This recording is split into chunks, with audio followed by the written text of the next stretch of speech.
Hello and welcome to the Every Saturday podcast for a brand new episode this week where Rangers have won a massive game against Aberdeen. We've had a couple of weeks possibly poor performances, not quite getting the right results in the Scottish Cup game and the other game against Celtic in the league. Back to winning ways on a clean sheet last week against St Mirren. And now that it's one game a week, back in action at Ibrox against Aberdeen in a game that I felt quite comfortable, knowing that that was the next game that was going to be coming. If we briefly touch on the St Mirren game before we go into that Aberdeen game, that was like one of the worst games of football you think you can ever see played. Not even by Rangers, just by a team in general. Probably get a better team down the local park with how bad that one was. But we done enough to get it over the line. And my immediate thoughts as soon as that game was done is I'm thankful we've got two home games after this now because it could prove to be three vital points when we've not necessarily played well.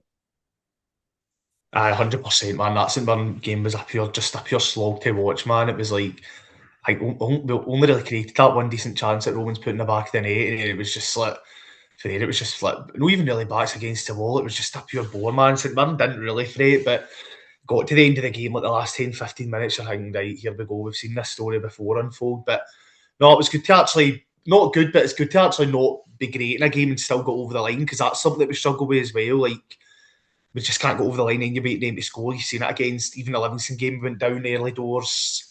The Hibs game was a slog, the Motherwell game, and we didn't really play well and then conceded the late goal at the end. So it was nice to just get that over the line, but it was a terrible game to watch, man. Just terrible all round. But 3 points is, again, all you can really thank for. And it was good to get that win after most of us maybe thinking like, after the cup game, like the league would maybe peter out. But we see ourselves in this position yet again where it's just another twist has happened, as we'll obviously speak about later on, and who knows what will happen by the end of the season.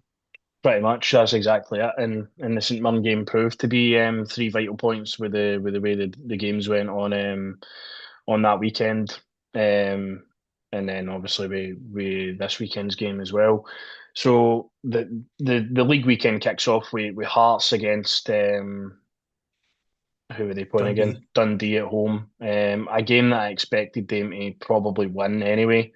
But Hearts are getting just over the line like we have done against a poor St Mirren side. They're just getting enough to go and win games, and they've been prided on their good defence all season. They were down to 10 men late on as well, but they found a way again, and it was up to us to then go to Ibrox a couple of hours later and find another answer and find another reaction out of this team that has maybe gone questioned over the past couple of weeks and months. That does this Rangers team have the actual mentality to go and respond after the league leaders go and get their 3 points, and we done it well. I thought it was about half an hour of the game where we just kind of were having possessions for possession's sake, trying to carve an opening that we were patient in doing, and it took one good crossfield ball for Raskin and a good run for Romans to find Mikey Moore in the box, and then Tochi Chugwani's there to put a really smart finish into the bottom corner. Um, but at that time, I was kind of thinking, I don't really want to go in at half time 0-0. This Aberdeen team isn't great, but they can definitely build in belief if they're 0-0 at half time and know they can get something for the game, especially now with Stephen Robinson at the helm. It was actually important to get that goal, like you were saying. Like you felt there was a wee bit of frustration going round, and then like we've said that before. Like you've been in the games, the team aren't playing that way. Even the opposition isn't that great. Like, I don't think we had to overall like 4-1. Great, I'll take it, but we didn't really. I don't think we played amazing, but which is don't really need to now because Aberdeen are god awful, and I'm surprised actually at how poor they are. Like you see, obviously, when you see them in the fixtures throughout the week and that, or other games that they're playing, but you think they always let them maybe give it a go at Ibrox when we play them at Pittodrie. But I think that's three games this season against us. They've just been absolutely woeful, which I think that shows you the mentality of their players at the minute, because they're obviously usually always going to be up for a game at Ibrox and Pittodrie against us. So yeah, it was good to get that early goal that we did at the time, and then I think Mikey Moore, it was like quite early into the second half as well, just kind of set the tone. And then obviously Chukwani that kind of gives the ball away. Unfortunately for their goal, and you're thinking, right, here we go, like they're going to get back in. It could be a nervy like last 20 minute, half an hour, like it always is. Like we can never just win a game comfortably. We got that goal again, like maybe like, I think like 10 minutes after, and it just kind of didn't really feel any nervous there ever since. But just another, I mean, obviously Tav, brilliant free kick. Need to give props to him as well. I don't think he had the best game, especially in the first half, but like you say, I think Danny Rose said it after the cup game, like he didn't, it's just felt like a kind of like, aye, whatever, when he was like, there's 9 cup finals left. But ever since then, we've got the 6 points. Hearts have dropped 3 points. Their Celtic have dropped 3 points as well since then. So you can just need to hope and pray. Kind of I'm kind of still sceptical about this team when the push comes to shove, and if we maybe get to within touching distance, if we have to play first to put the pressure on, how we'll actually react to that. But all you can do is just be happy with the position we're yet again in, and hopefully we can actually push on this time. Well, that's it. Danny Rowe said it himself. It's 7 cup finals now till the end of the season. You win all of them, you win the league. It's really that simple. And what Rangers have been good at doing is just getting the points on the board when needed. They've had a couple of poor results recently where it's been kind of late draws and maybe penalties going towards Celtic and that. Like that is another game where I don't think Celtic would have got another decent chance in that game. Possibly we could have went up the other end and scored, but they obviously got a penalty and it's a huge sucker punch in that moment. The one at Livingston were probably denied a stonewall red card for Livingston and a free kick that we don't get. So the big moments that have not really went our way in the last month or so in big games, but this Rangers team have responded well for, I mean, 2 back-to-back Old Firm games last time you're at Ibrox. You have that disappointment for both of them. But I would like to say we've turned a corner in a way because I feel like you've got players now performing to a level where I think if you look at the team that started the game, I think Butland has been good, and obviously specifically the Aberdeen game that we're talking about, he didn't have too much to do anyway. But um, uh, again, you can't really comment on that. Tavernier, he's good for his free kick, of course. I thought he had a decent game. Still much prefer Sterling in there against anybody else, really. Aberdeen are absolute dug meat, so you don't mind giving Tavernier a start, but you can definitely see when he gets faced up against a better winger anyway, definitely is struggling a wee bit. The two that you need to touch on, or even the three you need to touch on in that back line that have made a huge difference to Rangers is Giga, Fernandez and Romans. All three of them collectively, even in the Celtic games, have been fantastic. I mean, Nasser Giga started his Rangers career quite well, petered off a wee bit, had a mistake in him, and he's come back for AFCON, and I think he's been absolutely solid ever since he's been trusted to start again. And I think that's a testament to the manager as well, because how many managers over the years would have just started Suter anyway, because he's been here for a few years and that. Like, I think it's good management for Danny Rose noticing that Jiga's playing well, with a better defence with him in it. And next to Fernandez, the both of them just look way more cool-headed. Anytime you start Jigga, it's next to Suter in the past, and the both of them just I don't translate well on the pitch. Whereas if you've got the two of them at the back, I think they've been pretty strong together. And then to Romans, of course, we spoke about him over the past episodes that we've done. Since he's came to the club, he's been an absolute revelation in that area. A lot of the creative spark that we've got is down that left hand side because of Mikey Moore, but also to Romans as well. He creates the opening goal. He scores the winning goal the week before. He's been a fantastic addition to the squad.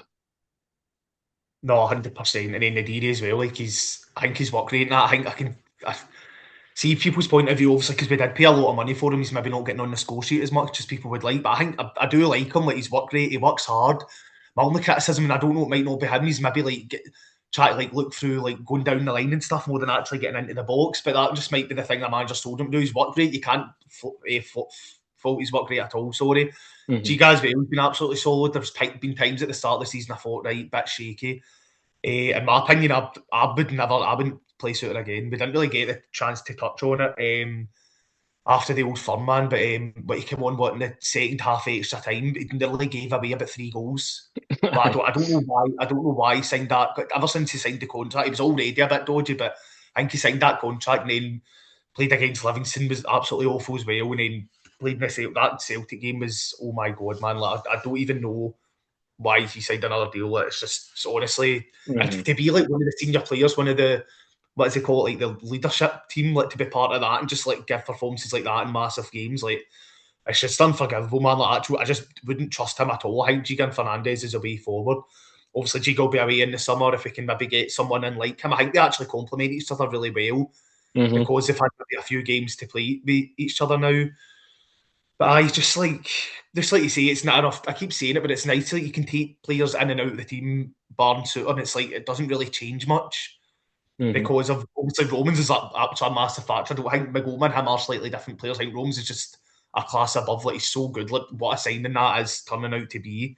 He's like contributing to goals. He's getting in. He's actually looking up and picking passes, not just like whipping it in without even looking. Like it's Hmm. just I just adds like you say the backline just feels so much more comfortable now with Fernandez and Romans, no matter who the other centre half and right back are. Obviously, Sterling when he comes in, he always does a job. He can do a job anywhere. He's done that over the years now, but I'm just happy. I'm just like I say, I'm just kind of scapegoat if the team can't keep it up. But so far, I can't complain. After the Celtic game, to have a bit of a setback and be feeling a bit doom and gloom. I think the season's just going to patter out, and they've not. They've responded well to Celtic Hearts dropping points. We've just been doing our job, so you can't really fault the players now.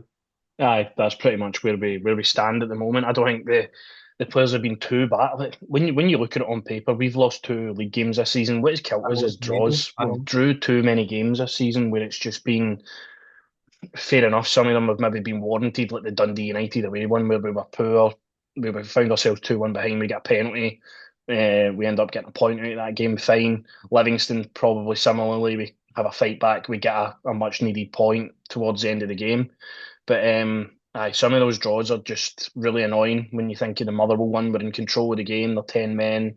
Even the Motherwell one at the start of the season, it's a late equaliser again. Like just frustrating games this season that could have seen us have probably a healthy lead at the top by now if you're generating them into 3 points. But going back to the game, obviously Mikey Moore he scores, he takes his goal well. It's really good press for Raskin to win the ball back, and the Deary slips in Moore, and it's a tidy finish. We'll talk about a wee bit more about Moore as we go on, but after that, Dennis Geiger scores for Aberdeen, and what the collective frustration and kind of anxiety around Ibrox at that time was just like, right, this is going to be one of those games again. Like Celtic, we've done well to get ourselves 2-0 up.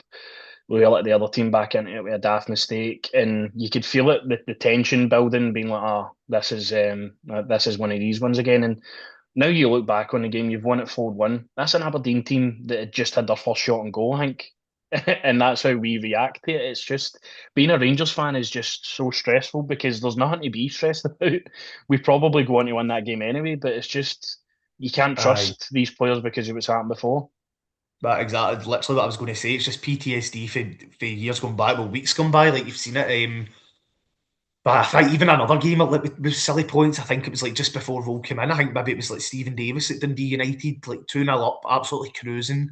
I think they get one wee goal, and you're thinking, right, here we go again, and they may end up drawing the game. Like so many silly points. It's actually hilarious to think like the two games that we actually dropped the points in. Well, Hearts at home, maybe we were maybe a bit wrong done by VAR and that, but then even the Hearts away game, like we could have went 1-0 up with on another day with a different referee. Like, I think that Miovski scores and it gets ruled offside as well. So also, I'm not blaming referees like there's game. Like we probably won't be where we are on the table because we haven't been good enough, especially at the start of the season. But yeah, it's just wee decisions that seem to never go our way, but just frustrating. But yeah, like so, like to pull it back, like it's just I about the fans, like just chatting. It's hard not because you want to like try and g up the players and hang them, but it's just so frustrating because you know what the players are capable of, and that's what I was alluding to. Where like we're in a great position now, but you just know if we get maybe 1 or 2 points clear at the top of the table, if we win our next game and we're but it's just like that. Like, can we deal with the pressure? Like, can we actually do it this time? And so far, you need to say we can't, but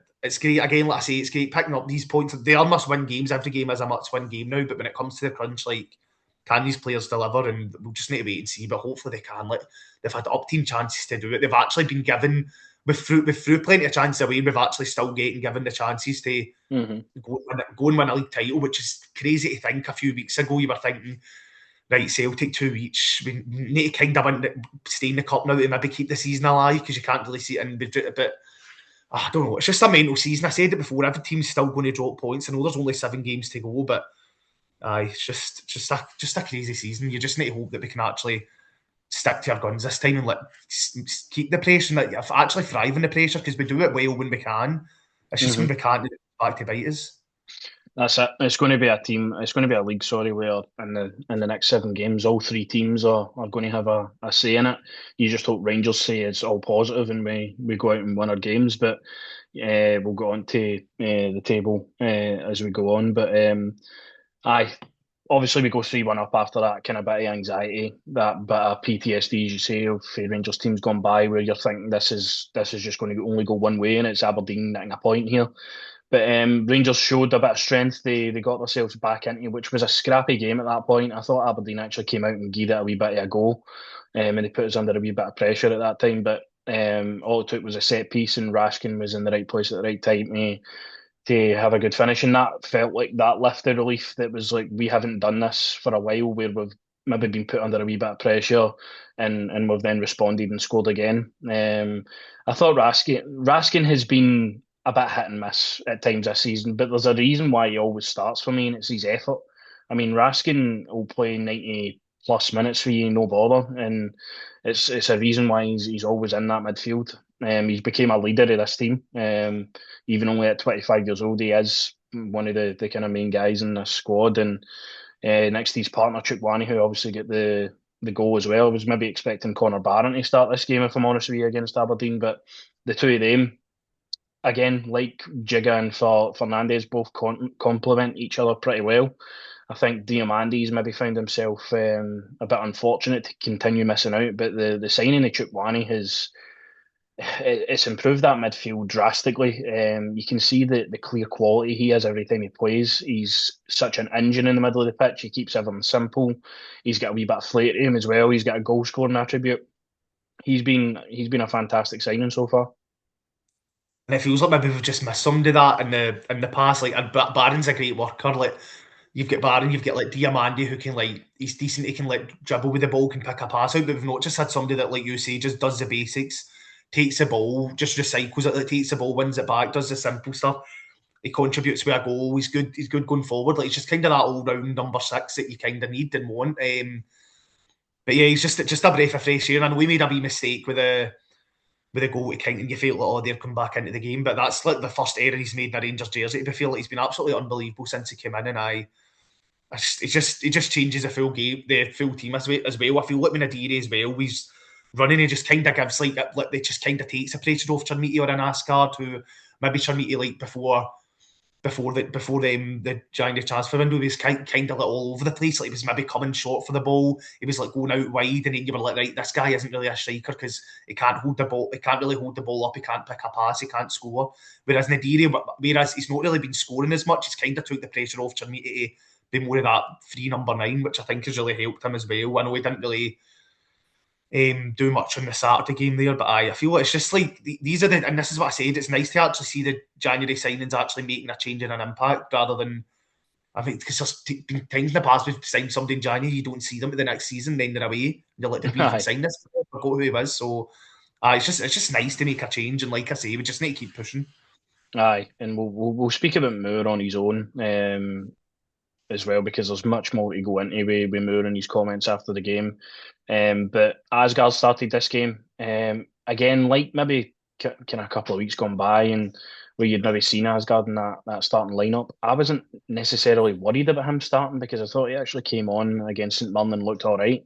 And I mean, Scott Olsen was ill all week. He's been poor anyway. He probably deserves to not start this game. Um, Bayrami's out the picture at the minute. We've got Ant-Man that's come off the bench in this game, so it kind of leaves you a bit short in that area again, where we've desperately needed somebody out in that right hand side for years, and we still can't find that solution. But I thought Asgard was decent in times. I still think he needs to improve his quality with the ball. If you can tell he's kind of lacking that bit of confidence as well when he receives the ball. He maybe has too many decisions to make up in his own mind before he actually makes one. But out in a different role, out in the right hand side, I thought he was decent. But I think for players in that attacking area, they need to be a hell of a lot more they need to contribute a lot more, I think, to the game. I think some games pass Asgard by where you're having that debate about him. Is he really good enough to be starting games for Rangers? But Danny Rose seems to like him. He seems to train well. He's a unit. He should be putting himself about a lot more. He went through, was it kind of January time where he was scoring and getting on the score sheet and scoring big goals. So you can just hope that he does that for the rest of the season. But I think he'll be a kind of bit part player as well. He'll maybe be in and out some weeks. I know I do. That my frustration is Asgard is because there's a player there, like you say, he's built, he's got the strength and he's got the look of a footballer. I just wish he was more, even like direct with his passing. Like, I feel like sometimes he's too safe, or he doesn't look for the ball as much as he should. Like when he's in the decent positions, I know he was playing out in the wing this but that game, but like even when he's in the hang, I feel like he just goes like missing a lot of games. Like just be more direct and assertive and like look for the try and find that killer pass or that more riskier pass. Like I feel like yeah, it won't work every time, but see like this like try to get the ball and just going back and like a lot of your wingers are criminal for it as well, man. Like I feel like in the cup game we could have really penetrated like their wingers. I think like Scales was a booking. We never like took him on once when he was playing at left back. Like again, that might be tactics and whatnot. I'm not just singling out Asgard for it because they're all capable of it. But yeah, just to be Asgard, like he's good as well. And like I said, like you've got players like I know Scott Olsen was available in that. You've got Asgard that can come in that can play like that kind of position. But I just wish he was more aggressive going forward because he can't. You seen that in that game against Dundee United, but he just got in, cut in, and had a shot that Dundee United game cut in and had a shot as well. He was picked up a couple of goals against Motherwell and St Mirren like at Christmas at that time in January. So he has got it in him, and that's the frustrating thing with a lot of these players when they don't perform. Like you know, you've got them in it when Raskin has a poor game. You know, he can be one of the best players in the league. I mean, he doesn't perform in big games. It just frustrates you. So, Mm-hmm. all in all, I'm just happy that we actually get the 3 points and that everyone kind of contributed something, and hopefully they'll just put us in good stead for after the international break. Well, that's it. Something you've got to look at as well, without being obviously too critical on anybody because it's a good result. Apart from Shermity, Raskin has scored, Chukwani scored, Moore scored, Asgard and Nadiri both got assists. So it's like, in terms of contributing numbers, they've done their job for that game. But I think you're just wanting a bit more selfishly for some of the players that you paid big money for, and you've already spoke on Nadiri. I think he does a lot of really good selfless running for the team. My issue with him is I need him to be in the box. I need him to actually get a chance to score a goal. He had one header, I think, in the second half where he was close with it. But for me, he obviously, as you say, he takes a bit of the pressure off Shermity because he's in and around the box and he's trying to create and pick up passes and get on the ball for Shermity. But I need to see Nadiri play as a striker a bit more personally. And Shermity didn't really do too much against Aberdeen, which is maybe a bit of the problem as well. When he's good, he's great. When he's shite, he is. Well, there's no in between with Shermity, but you can kind of just hope that blend of both strikers just works in a good way for the next 7 games. I feel like it will. I feel like it, and I'm glad that kind of Daniel has stuck with it and he not just tried it in like the cup game. It didn't work and he's like that. Like, I'm glad he still kind of went with it.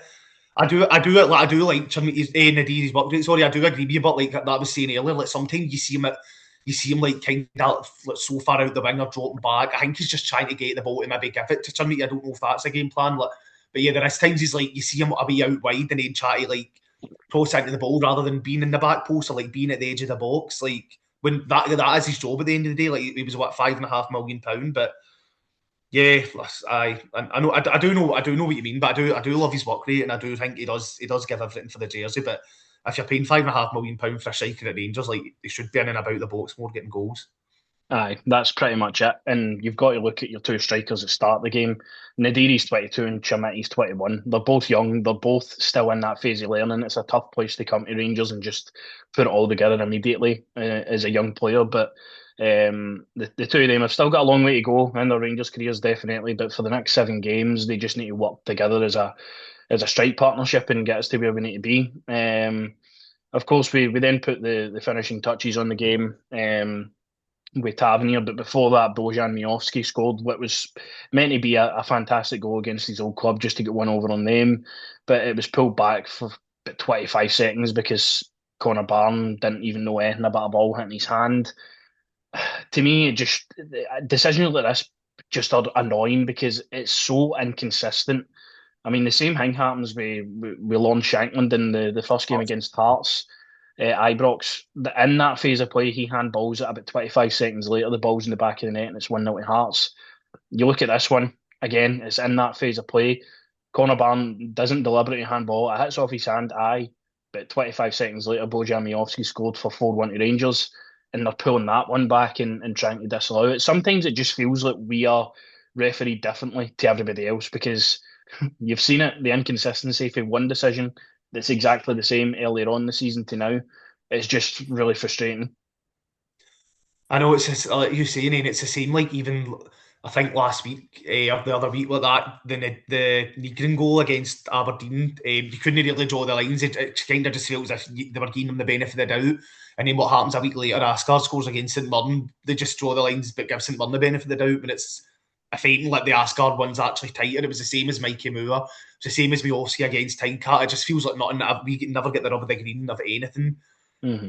When other clubs seem to get the rub of the green of everything, which is just frustrating, man. Like you say, that one, like probably like at the time, see if it was like they get a hits off his hand and they go right up the park and score, then aye. But like you say, it's 25. It's like what another like 10 passes after that. It's just so frustrating, man. You're like they're just nitpicking everything. Like you just feel like you can't celebrate a single goal now Hmm. in case of something. I mean, I feel like even like when we played Aberdeen like a few months ago, I think like the Aberdeen keeper literally fluffs his lines, misses a ball, but then goes down and appeals for a foul, and I'm like, right, they're going to get this now because you're just Hmm. not expecting it anymore.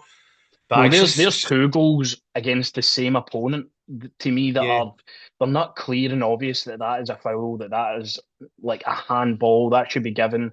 No goal. It's illegal on the pitch to do that. It's like the goalie's just shat himself, and Fernandez took the benefit and scored.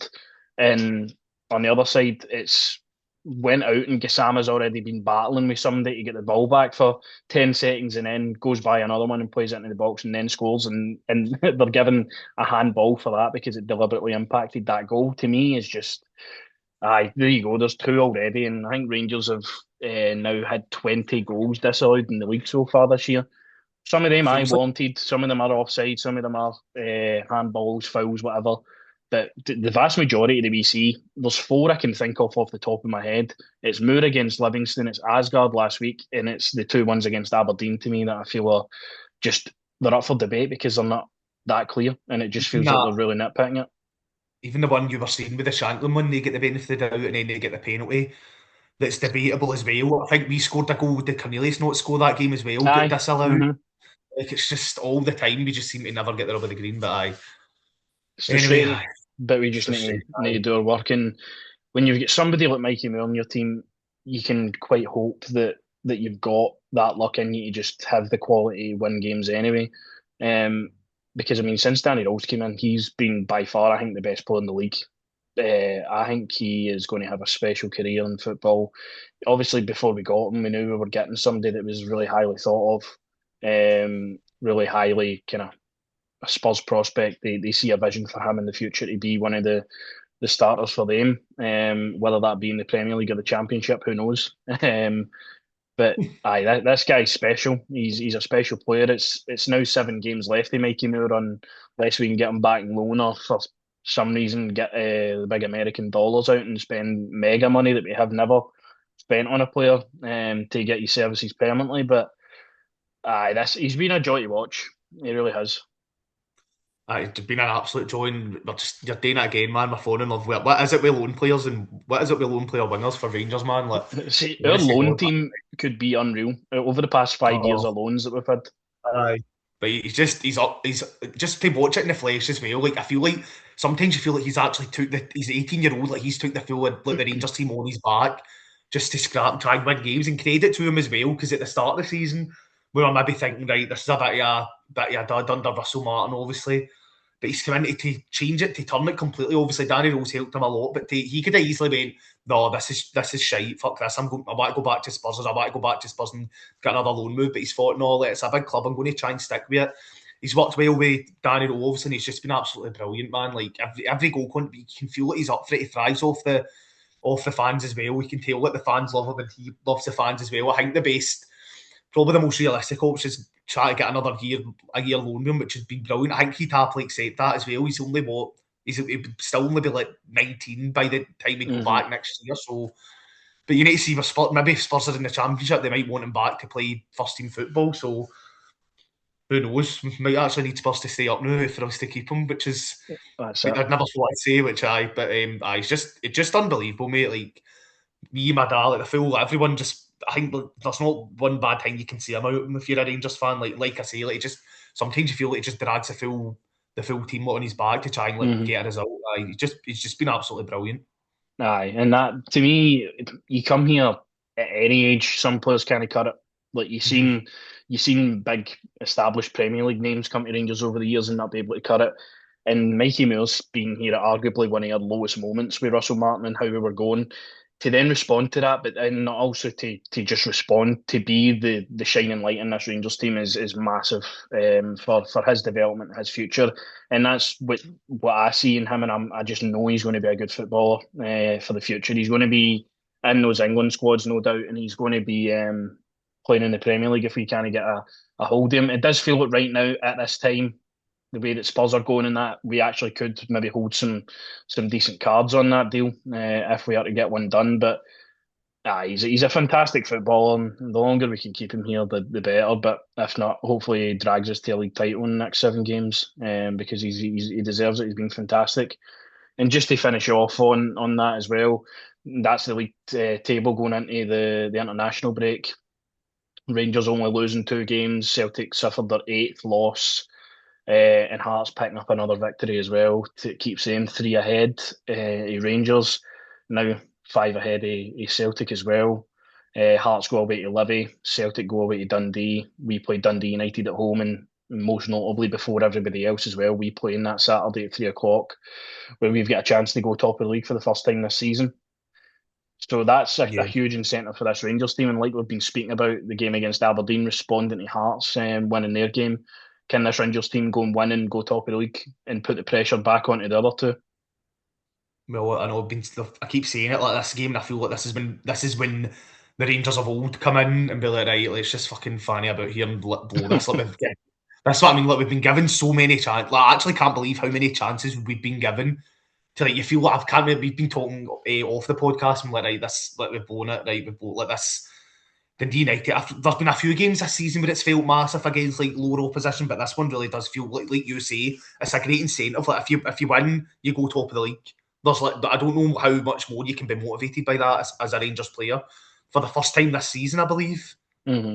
So it's a massive game, mate. Every game's massive, but this one could be really big and could change your season because then you've got Hearts going to Livingston, who on paper should win, but they gave us trouble on a Sunday. It's on the telly. Livingston might be up for it. They've I think still got Hearts what? have lost their last 4 away games as well. Really? Hmm. Oof, I didn't know that, but I know Livingston have got really slim chance of staying up, but they want a point to prove. Obviously Dundee. I actually think Dundee have actually had an all right season. Like when they're playing Celtic, obviously as well. Like see, Hmm. considering like the amount of abuse they got for appointing Stephen Presley, the amount of abuse. I was slagging Stephen Nah, they've Presley at the done start. well. Hmm.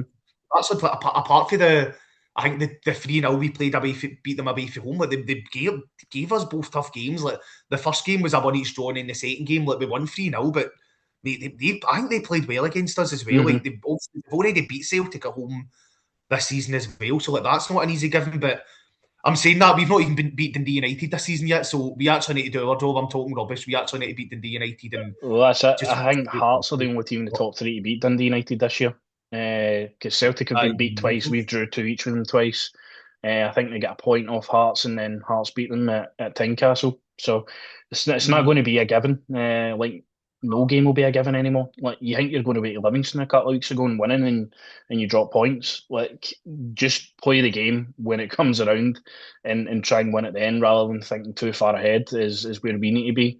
Because then the flip side of that is we go away to Falkirk the week after that, and to me that feels like the pressure's back on us regardless of where we are, because that's a really tough place to go. But it sets us up for a really big end to the season. Celtic have now got themselves to pick up after a really poor result, and they haven't been playing great anyway. So they need to try and find solutions to their woes. We need to keep winning. We've got everybody fit. We just need to keep going on the way that we've been going. in Hearts, it's all about getting their best players back and continuing on from where they left off as well, because they are at the top for a reason. They've been sensational this season. So it's all to play for. But Rangers have put themselves in a really strong position to hopefully do something. So let's hope this Rangers team can do it. Because I mean, for the start of this season, I didn't see this coming. So it's a nice welcome surprise that we're even involved in it. Like you say, there's been so many twists and turns, and you just need to hope just need to actually hope that we can take advantage of that one this time. Like we've been given another chance, like amazingly, to actually go top of the league and just hope that the results go our way. Like that's all we can do. I think that's what maybe Danny Rose just like installed ever since at the cup defeat. He's been like, right, that you actually need to go out and win every game now if he's want to like salvage anything of this season. And I think we've done that well. Obviously, if we win our games, like the results, if they go either way, it's a bonus because, like you say, if we win every game now, we'll win the league, which we couldn't have said a few weeks ago because I think we're about 4 or 5 points behind Hearts after beating Hearts and then obviously stumbling a few times. So it's massive end to the season, mate. You just need to hope that we can actually rise to the occasion for once, for the first time in what 5 years. So, aye, Hmm. Aye, that's it. And thankfully, after that weekend, there's a couple of weeks break to actually grow some hair back because it's just aye. actual murder supporting Rangers this season because it's just so stressful. But aye, good weekend all around. We've put ourselves into a really nice position. Players go away on a national break and hopefully come back all fit and ready to go for which is going to be a massive end to the season. So aye, we'll see you in a couple of weeks to discuss that Dundee United game and then looking ahead to the Falkirk game.